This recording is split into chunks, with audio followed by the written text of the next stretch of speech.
morning. It's a cold and wintry Friday morning, and I'm privileged to be able to join with Romy and Roger as they bring you morning prayer. And the gospel narrative for today is taken from Matthew 18, verses 21 to 35, and it's all about forgiveness.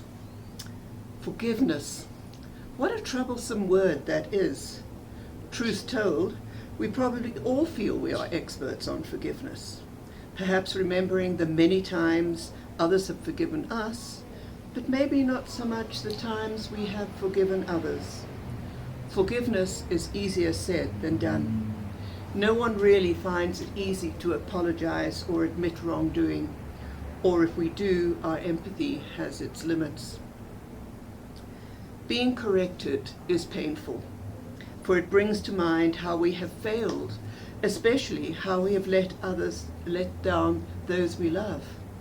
Asking for forgiveness is an act of humility, and yet perhaps as challenging as asking for forgiveness is the granting of forgiveness.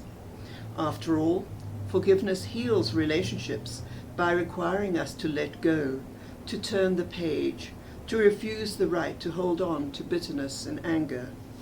Forgiveness, in short, sets things right again. Forgiveness is a powerful healing force, but also an incredibly difficult thing to receive or to share. So in today's gospel narrative, we must remember that the rabbinic law required one person to forgive another up to 3 times. So Peter set the bar quite high when he so generously offered 7 times. But Jesus says, not 7 times, but 70 times 7. Now, we need to remember that the numeral 7 is often used in Scripture, and it identifies with completeness or perfection, and that could be spiritual or physical. But anyway, when is enough enough? That's a natural question, of course. We know too well how both the small and large ways others can tread upon us. We know too well what others can take, or that others can take advantage of our generosity.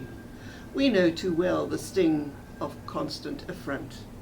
At what point do we say enough? For the sake of brevity, I won't talk today in terms of the rest of this gospel narrative, but rather noting that Jesus does not see this as a ledger in which we can keep count of the number of times we can forgive others. In fact, he's actually saying that there is no need for a ledger at all. Forgiveness is a deep reservoir, but it should never run dry. A deep reservoir that should never run dry. And in this connection, we should remember 3 important words: grace, humility, and compassion. Forgiveness has important spiritual connotations and consequences.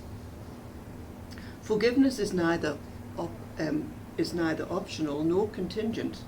Why? Because God's forgiveness knows no end, and so also should our relationships be governed by a grace that knows no bounds.